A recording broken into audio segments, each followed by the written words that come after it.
दोस्तों 1947 में आजादी मिली और उसके बाद रेड फोर्ट पर आजाद भारत में हमारा नेशनल फ्लैग लहराया गया और उसके बाद से हर साल 15 अगस्त को रेड फोर्ट पर झंडा लहराया जाता है और आजादी का जश्न मनाया जाता है। लेकिन अगर मैं आपसे कहूं कि जो हमारा नेशनल फ्लैग है इसकी हिस्ट्री 1947 से बहुत पहले शुरू हो चुकी थी।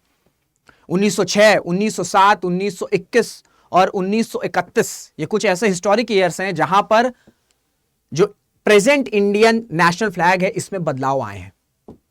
तो जो हमारा नेशनल फ्लैग हिस्ट्री, इसकी जो हिस्ट्री है ये बहुत ज्यादा पुरानी है। नमस्कार दोस्तों, मेरा नाम है ऋषभ सिंह और आपका स्वागत है स्टडी IQ के प्लेटफॉर्म पर। और आज हम इस एक सेशन में समझने की कोशिश करेंगे कि 1947 से पहले, 1947 में देश को आजादी मिली, झंडा लहराया गया, आजादी का जश्न मनाया गया और ये हमारा नेशनल फ्लैग है। लेकिन इसकी जो हिस्ट्री है, इसकी हिस्ट्री 20th सेंचुरी के स्टार्ट से होती है। 1906, 1907, 1921 और 1931। तो साल दर साल, डेकेड्स दर डेकेड्स किस तरीके से नेशनल फ्लैग में बदलाव आया और कैसे फाइनली कॉन्स्टिट्यूएंट असेंबली ने national flag, present national flag को अपनाया, ये सारी चीजें हम क्रोनोलॉजी वाइज समझने की कोशिश करेंगे।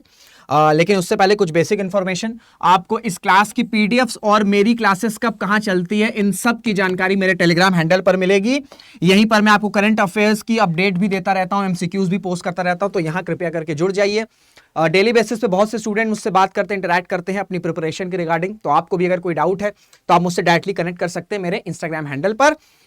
और आप एक ऐसे डेडिकेटेड बैच को देखना चाह रहे हैं, उसकी तलाश में है जो आपके फाउंडेशन को मजबूत करे, अगर हम बात करें प्री से लेके मेंस तक, सो दैट आप अपना फाइनल रिजल्ट क्वालिफाई कर सके when it comes to state PCS preparation, जहां पे आपको लाइव क्लासेस मिलेगी, जहां पे आपको मेंटोर्स का सपोर्ट मिलेगा, जहां पे आपको प्रिम्स की टेस्ट सीरीज मिलेगी, आंसर राइटिंग इवैल्यूएशन मिलेगी, वो सारी फैसिलिटीज, वो सारे फीचर्स मिलेंगे जिससे आप अपने स्टेट पीसीएस को क्रैक कर सकते हैं। तो आप स्टडी IQ पीसीएस के सक्षम बैचेस में एनरोल कर सकते हैं।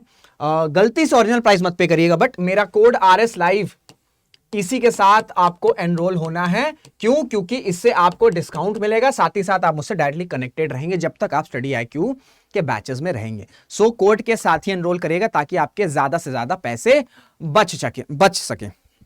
ठीक है, तो आज हम यही देखेंगे कि भारत को अपना प्रेजेंट नेशनल फ्लैग कैसे मिला। तो शुरुआत करेंगे, देखिए पहले तो बात करेंगे कि जो आपसे सवाल पूछा जा सकता है प्रीलिम्स में, पोटेंशियल सवाल, कि कॉन्स्टिट्यूएंट असेंबली ने इंडिया के नेशनल फ्लैग को कब अडॉप्ट किया था। तो वो तारीख थी 22 जुलाई 1947। 22 जुलाई 1947, आजादी से बस एक महीना पहले या उससे भी कम, आजादी से एक महीने से भी कम, कॉन्स्टिट्यूएंट असेंबली की मीटिंग हुई और इस कॉन्स्टिट्यूएंट असेंबली का जो सेशन था उसका ऑब्जेक्टिव ये था कि भारत के नेशनल फ्लैग को अपनाना है। उसके बाद इसी कॉन्स्टिट्यूएंट असेंबली में प्रेजेंट डे नेशनल फ्लैग को प्रपोज किया गया, जहां पर आपको ऊपर केसरी रंग देखने को मिलता है, सैफरॉन, बीच में व्हाइट कलर है, फिर ग्रीन कलर है एंड बीच में आपके अशोक चक्र है। ठीक है, केसरी हो गया, व्हाइट हो गया, डार्क ग्रीन हो गया, और ये तीनों जो है आपके इक्वल प्रोपोर्शन में है। लेकिन ये जो शुरुआत है, ऐसे शुरुआत नहीं हुई थी। सबसे पहले जो इंडियन नेशनल फ्लैग, जो ठीक है, जो सबसे पहली बार भारत का जो नेशनल फ्लैग था वो कुछ इस तरीके से था। 1906 में बोला जाता है, 1906 में रिपोर्टेडली पहली बार भारत का जो नेशनल फ्लैग था उसे लहराया गया था। कहां पे? कैलकाटा में लहराया गया था और ये कुछ इस तरीके से दिखता था। ऊपर आपको ग्रीन कलर देखने को मिलेगा, बीच में येलो कलर देखने को मिलेगा एंड फिर आपको रेड कलर देखने को मिलेगा। ठीक है, 3 हॉरिजॉन्टल स्ट्राइप्स थे, रेड हो गया, येलो हो गया, ग्रीन हो गया, और बीच में आपको वंदे मातरम देखने को मिलेगा। बीच में आपको वंदे मातरम देखने को मिलेगा। ठीक है, बीच में आपको वंदे मातरम देखने को मिलेगा। और यह बोला जाता है कि इस फ्लैग को जो डिजाइन किया था वो आपके फ्रीडम एक्टिविस्ट सचिंद्र प्रसाद बोस थे। ठीक है, सचिंद्र प्रसाद बोस थे और आपके हेमचंद्र कनुंगो, इन दोनों ने पहली बार आर्गुबली जो नेशनल फ्लैग लहराया गया था वो कुछ इस तरीके से था। इसके ठीक एक साल बाद, ये बात है 1906 की, 1906 में पहली बार लहराया गया था। तो जो हिस्ट्री है वो 1906 से शुरू हो रही है। 1947 में आजादी मिली, पहली बार इंडिपेंडेंट इंडिया में झंडा लहराया गया, लेकिन इसकी शुरुआत हुई थी 1906 में। इसके ठीक एक साल बाद यानी कि 1907 में, ठीक है, 1907 में मैडम कामा, इन्होंने पहली बार भारत के बाहर किसी फॉरेन लैंड पर इंडिया का झंडा लहराया था। वो देश कौन था? वो देश था जर्मनी। और साल कौन सा था? 1907। ठीक है, तो 1906 में पहली बार कैलकाटा में फ्लैग लहराया गया और उसके ठीक एक साल बाद फॉरेन लैंड, आपसे स्टेटमेंट पूछा जा सकता है कि पहली बार भारत का जो झंडा है वो किसी फॉरेन देश में, कौन सा वो फॉरेन देश था, कब लहराया गया और किस साल में लहराया गया, आपसे सवाल भी पूछा जा सकता है। मैडम कामा और उनके जो रेवोल्यूशनरीज ग्रुप थे उन्होंने जर्मनी में झंडा लहराया। उसके बाद हम आगे बढ़ते हैं, होम रूल मूवमेंट स्टार्ट होता है। ठीक है, होम रूल मूवमेंट की अगर हम शुरुआत की बात करें तो आपका 1916 से लेके 1918 तक ये आपका होम रूल मूवमेंट चला था। होम रूल मूवमेंट का अगर आपको मैं शॉर्ट में समझाऊं तो इसका ऑब्जेक्टिव ये था, क्योंकि 1914 में आपका फर्स्ट वर्ल्ड वॉर ब्रेकआउट हो चुका था, तो फर्स्ट वर्ल्ड वॉर के अगेंस्ट में ये होम रूल मूवमेंट स्टार्ट किया गया था, जो बहुत ज्यादा रेवोल्यूशनरी नहीं था। ठीक है, जो बहुत ज्यादा रेवोल्यूशनरी नहीं था, लेकिन ये एक तरीके से वर्ल्ड वॉर के अगेंस्ट में लॉन्च किया गया था। दो इंपॉर्टेंट लीडर्स थे इसमें, होम रूल मूवमेंट में, एक आपके एनी बेसेंट, दूसरा आपके बाल गंगाधर तिलक जी। तो इनके दौरान जब होम रूल मूवमेंट स्टार्ट हुआ तो यहां पर कुछ इस तरीके से जो फ्लैग है वो अपनाया गया। जो पहले हमने फ्लैग देखे 1906 और 1907 में, उससे बिल्कुल विपरीत है।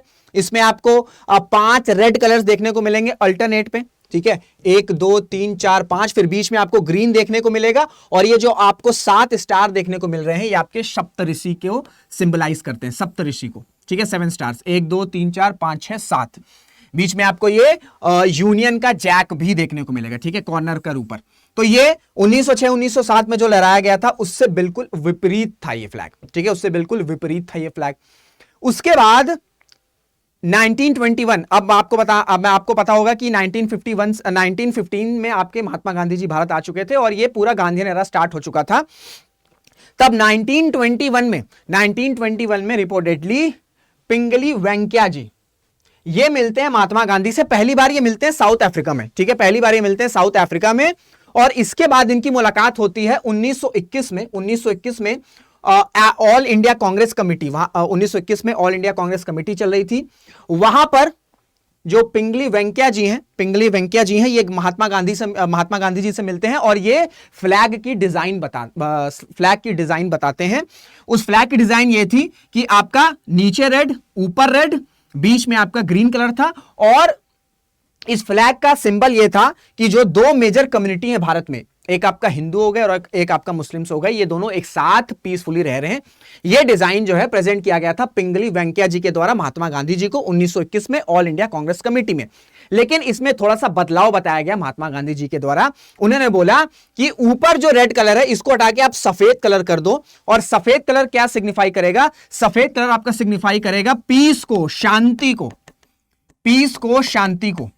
यानी कि भारत में हिंदू मुस्लिम समेत डिफरेंट कम्युनिटीज हैं और वो एक साथ पीसफुली रहते हैं क्योंकि देखिए किसी भी देश का जो झंडा रहता है उस झंडे को देख के हमें समझ में आता है कि उस देश की फिलॉसफी क्या है, उस देश की आइडियोलॉजी क्या है, वो देश किन प्रिंसिपल्स पे मानता है। तो इसी वजह से महात्मा गांधी जी ने साल 1921 में डिजाइन में थोड़े से बदलाव किए और ये कहा कि व्हाइट कलर आप ऐड कर दीजिए, और ये व्हाइट कलर शांति को पोर्ट्रे करेगा, हिंदू मुस्लिम समेत जितनी भी डिफरेंट कम्युनिटीज भारत में रहती हैं, क्योंकि भारत एक हेटेरोजीनियस सोसाइटी है।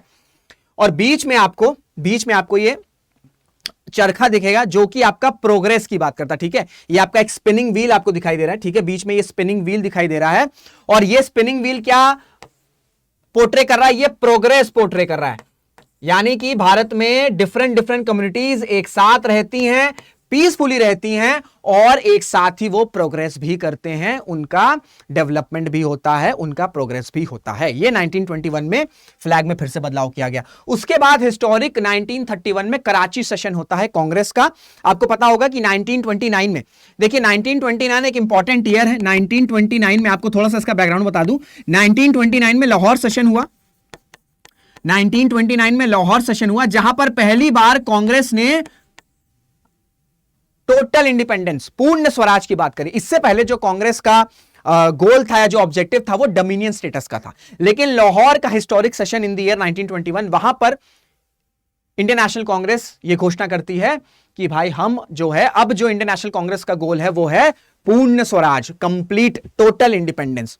और यहां पर यहां पर आपका फ्लैग को आपका अडॉप्ट किया जाता है और इसमें जो 1921 में जो रेड कलर था उस रेड कलर को रिप्लेस किया जाता है और यहां पर सैफरॉन कलर या आपका केसरी रंग आपका एड ऑन किया जाता है। और इससे पहले अभी आप देखेंगे जो मैंने आपको 1921 में बताया, 1921 में रिलीजन की बात हो रही है। डिफरेंट कम्युनिटीज, डिफरेंट रिलीजन एक साथ रहते हैं, पीसफुल तरीके से रहते हैं और साथ में ग्रो करते हैं, साथ में प्रोग्रेस करते हैं। लेकिन 1931 में ये जो फ्लैग अपनाया गया, ये जो आपका फ्लैग अपनाया गया, इसमें कोई भी रिलीजियस इंटरप्रिटेशन नहीं था, इसमें कोई भी रिलीजियस इंटरप्रिटेशन नहीं था। तो अगर आपसे स्टेटमेंट आ जाएगा कि 1931 में वो पहली बार इंडिया फ्लैग अपॉइंट किया गया था या अडॉप्ट किया गया था जिसमें कोई भी रिलीजियस इंटरप्रिटेशंस नहीं थे, तो ये बिल्कुल सही स्टेटमेंट है। ठीक है, ये बिल्कुल सही स्टेटमेंट है। और अगर आप देखोगे जो 1931 में कराची सेशन में आपका जो इंडिया फ्लैग को अडॉप्ट किया गया था, वो थोड़ा बहुत, वो काफी कुछ जो है वो सिमिलर है प्रेजेंट डे जो अभी हम भारत के नेशनल फ्लैग को देखते हैं। ठीक है, भारत के जो नेशनल फ्लैग को देखते हैं। और उसके बाद आपको मैं बता चुका हूं, जस्ट अ सेकेंड, और उसके बाद आपका 1947 में जब कॉन्स्टिट्यूएंट असेंबली मिली, ठीक है, जब कॉन्स्टिट्यूएंट असेंबली मिली तो वहां पर प्रेजेंट डे नेशनल फ्लैग को अडॉप्ट किया गया। केसरी कलर आपको देखने को मिल जाएगा, बीच में व्हाइट कलर है, नीचे ग्रीन है और बीच में आपको मिल जाएगा अशोक चक्र। ठीक है, अशोक चक्र। अगर मैं आपसे स्टेटमेंट पूछा जा सकता है कि अगर सिंबल्स की बात करें या इन कलर्स की बात करें तो ये क्या रिप्रेजेंट करते हैं, तो अगर मैं सबसे ऊपर जो सैफरॉन कलर है, वो स्ट्रेंथ और करेज की बात करता है। स्ट्रेंथ, ताकत और करेज की बात करता है। व्हाइट कलर क्या कहता है? व्हाइट कलर पीस और सच्चाई को सिंबलाइज करता है। शांति और सत्य। नीचे जो ग्रीन कलर है, ग्रीन कलर क्या सिंबल करता है? यह सिंबलाइज करता है फर्टिलिटी, ग्रोथ और ऑस्पिशियसनेस ऑफ द लैंड, यानी कि देश में फर्टिलिटी होगी, ग्रोथ होगा और इससे जो है आपका जो धरती है वो ऑस्पिशियस होगी। और बीच में जो आपको अशोक चक्र दिख रहा है, ठीक है, बीच में जो आपको अशोक चक्र दिख रहा है वो ये बताता है कि जब तक लाइफ है तब तक मूवमेंट रहेगा, कांस्टेंट मूवमेंट रहेगा, आपको बिल्कुल भी रुकना नहीं है। ठीक है, बिल्कुल भी रुकना नहीं है। ये जवानी है दीवानी का एक फेमस डायलॉग था ना रणबीर कपूर का, वो कहता है कि मैं गिरना चाहता हूं, मैं थकना चाहता हूं, मैं दौड़ना चाहता हूं, लेकिन मैं रुकना नहीं चाहता हूं। तो लाइफ जो है, ये जो अशोक चक्र है, बीच में जो अशोक चक्र है हमारे इंडिपेंडेंट फ्लैग का, हमारा जो नेशनल फ्लैग है उसमें जो अशोक चक्र है वो ये सिंबल करता है, वो ये बताता है कि जब तक लाइफ है तब तक मूवमेंट है और जब तक मूवमेंट है तब तक प्रोग्रेस है। कांस्टेंट मूवमेंट है, कांस्टेंट ग्रोथ है, कांस्टेंट आपकी डेवलपमेंट है। और जिस दिन आप रुक गए समझ लो आपकी लाइफ रुक चुकी है, आप नहीं है। तो जब तक आपकी लाइफ है तब तक आपको मूवमेंट करना है, तब तक आपको चलना है, तब तक आपको ग्रोथ करना है। ठीक है, तो ये आपका प्रेजेंट डे इंडिया का जो हमारा फ्लैग है, जिसको देख के हम, जो हमारी आन है, जो हमारी शान है, उसमें ये 1947 में अडॉप्ट किया गया। 22 जुलाई 1947 को फिर आपका रेड फोर्ट पर जब आजादी मिली तो पहली बार झंडे को लहराया गया और तब से लेके आज तक हर साल जो है रेड फोर्ट पर इंडिया का जो नेशनल फ्लैग है वो लहराया जाता है और आजादी का जश्न पूरे भारत देश मनाया जाता है। ठीक है, तो ये था पूरा सेशन। आई होप आपको ये सेशन इंफॉर्मेटिव लगा होगा। और हाँ, आपसे ये भी पूछा जा सकता है एग्जामिनेशन में कि ये जो चक्र हैं, जो 24 जो व्हील्स है, जो अशोका चक्र है, वो क्या क्या किन किन चीजों को प्रेजेंट करते हैं? तो hope, love, courage, patience, peacefulness, kindness, goodness, gentleness, faithfulness, self control, selfness, self sacrifice, truthfulness, rightness, justice, mercy, graciousness, humility, empathy, sympathy, supreme knowledge, supreme wisdom, supreme morality, altruism. तो ये आपको याद कर लीजिएगा, कभी कभी ये आपसे एग्जाम में भी पूछा जा सकता है, वैसे भी आपको पता होना चाहिए, आपके इंटरव्यू में भी पूछा जा सकता है। तो ये था पूरा सेशन। आई होप आपको सेशन इंफॉर्मेटिव लगा होगा और मेरे टेलीग्राम हैंडल पर जुड़ जाइएगा। ठीक है, टेलीग्राम हैंडल पर जुड़ जाइएगा। साथ ही साथ बैचेस क्लोज हो रहे हैं, तो अगर एडमिशन लेना है तो मेरा कोड RS Life, इस कोड के साथ ही एडमिशन लीजिएगा, वरना आपके पैसे बचेंगे नहीं। ठीक है, तो इस कोड के साथ ही आपको एडमिशन लेना है। एंड आई होप आपको सेशन इन्फॉर्मेटिव लगा होगा। अगर ऐसा है तो इसे लाइक जरूर करिएगा, कमेंट्स करिएगा, इसे शेयर भी जरूर करिएगा, ताकि ज्यादा से ज्यादा जानकारी लोगों को पता चले कि हमारा जो नेशनल फ्लैग है उसकी हिस्ट्री कितनी ज्यादा पुरानी है। 1947 में एकाएक फ्लैग नहीं आया था, इसकी हिस्ट्री 20th सेंचुरी के स्टार्ट से चल रही थी। फाइनली ये कंक्लूड हुआ आपका जुलाई 1947 में। ठीक है, तो इसी के साथ सेशन को एंड करते हैं। Till then, this is Rishabh Singh signing off. जय हिंद, जय भारत।